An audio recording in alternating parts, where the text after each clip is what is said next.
Hello everyone, my name is Tyler and welcome to today's video. Would you describe yourself as a confident person? How confident were you in that answer? If you're here, I'm assuming your confidence might need a little bit of work. And if you're just here to support me, thank you. But the good news is, both scientific research and personal experience does point to the fact that confidence can be restored. Unfortunately, many people lose their confidence while growing up and they continue to live a life with self doubt. And because of this, they continuously reinforce the negative thoughts and behaviors associated. Knowing what we know about neuroplasticity, it's going to take a lot of time to start to work on these behaviors and see some improvements in our confidence. But it can be done. Are you up for the challenge? Now, the specific topic of today's video, which is this is going to be a three-part series of how to restore our confidence. Today is specifically going to be about addressing the root of the problem, which often lies in our childhood experiences. We want to start addressing this because being unconfident sucks. I know personally, the scope of your life is greatly diminished, and all you can think is, man, I wish I was confident. I know my lack of confidence had a significant negative impact on my life. It led for me to a challenge, and because of this, it caused me to stagnate and even regress a little bit. So why did I lose my confidence? I just didn't know how to deal with failure or rejection. I failed miserably and was humiliated at my first basketball tryouts. And as a result, I left with a belief that I was bad at basketball and that I was unathletic. Anytime I was near basketball, I was just nervous and shaky. I was awful, and it really was a mental thing. I was bullied in the first years of middle school, and this led to me building a belief that I was weird and that people didn't like me. And as a result, I avoided other people going forward out of the assumption that they would also reject me.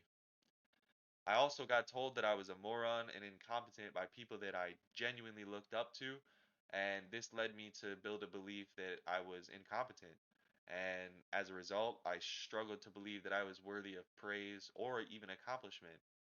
And lastly, I was rejected, and I had rumors started about me by a really popular girl at a school, and I really, really liked her.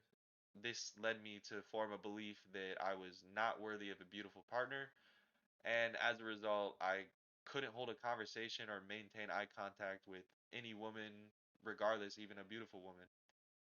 Okay, so now the trauma dump is over. I promise. We got through it. Are you okay? I'm okay. But I've shared these experiences with y'all not to make you feel bad for me, because I don't feel bad for me, but the point is to connect with anyone who also feels like they maybe had a rough past and they're feeling like they're struggling to get over it.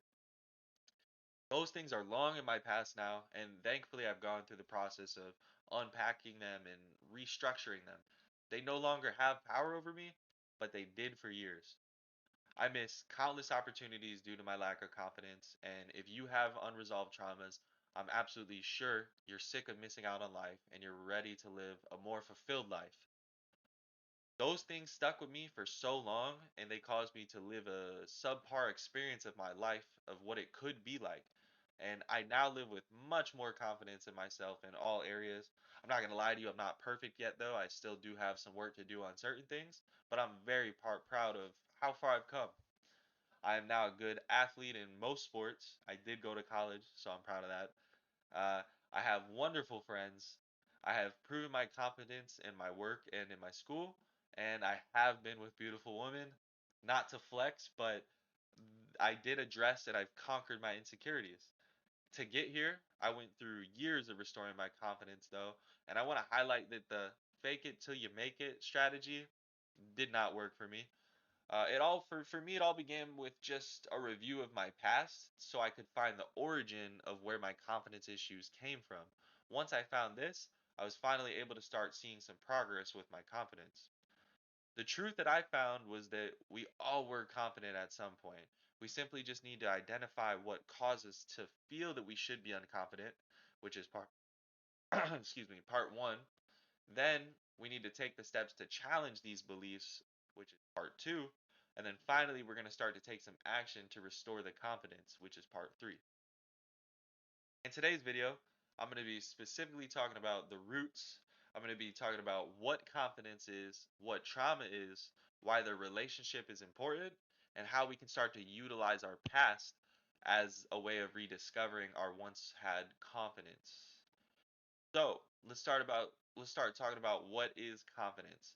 Self-confidence is defined by Weinberg and Gold as the belief that you can successfully perform a desired behavior.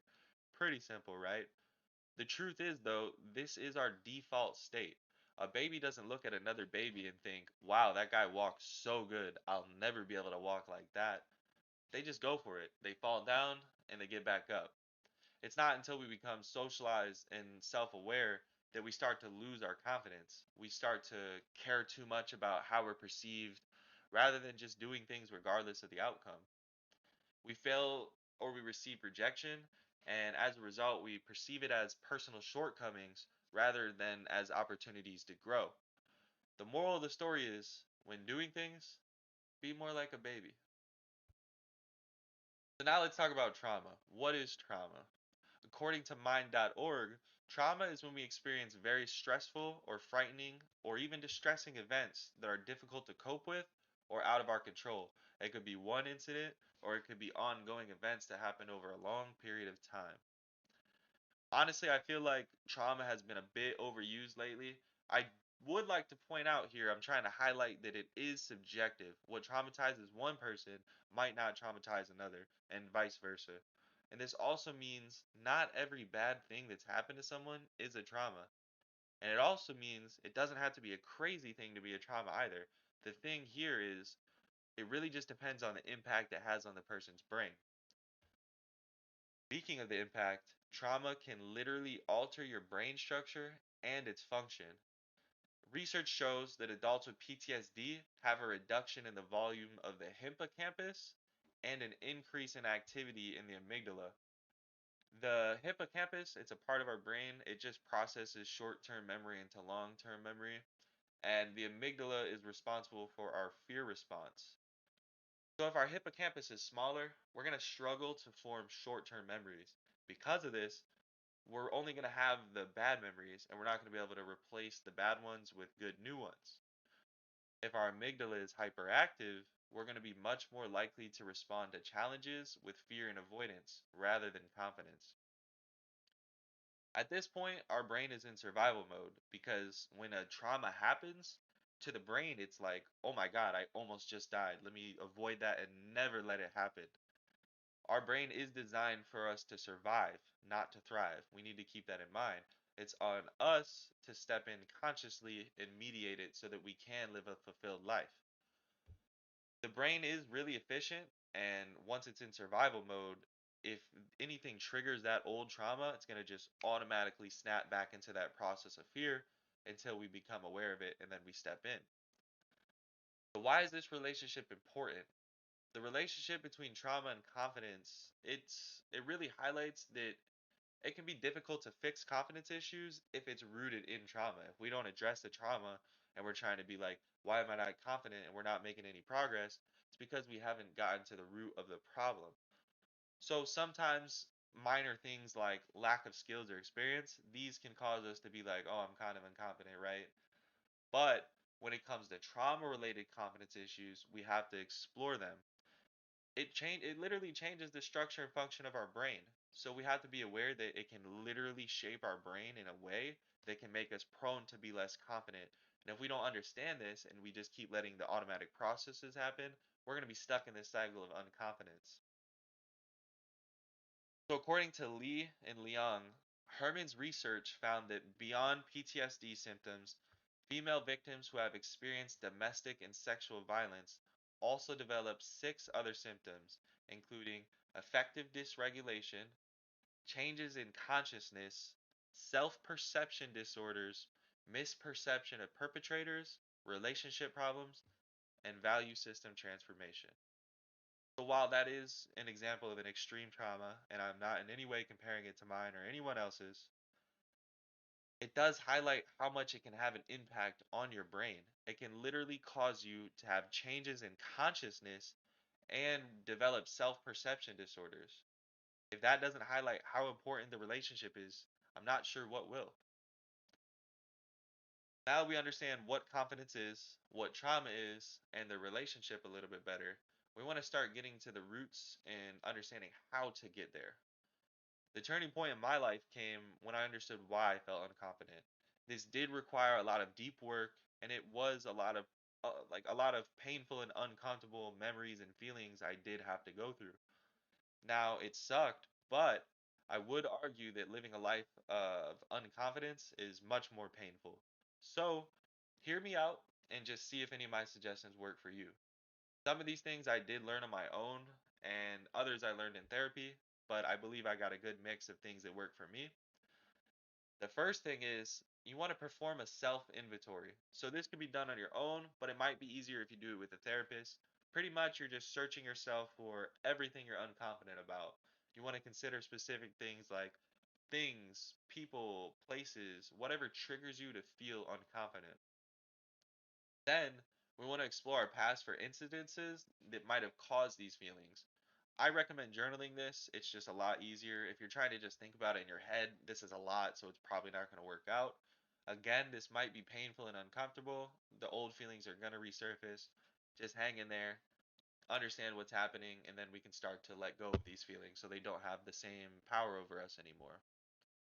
Number two, we want to reframe the situations. So now that we got a little bit of awareness, we've identified some things from our past, we want to unpack them and start to reframe them.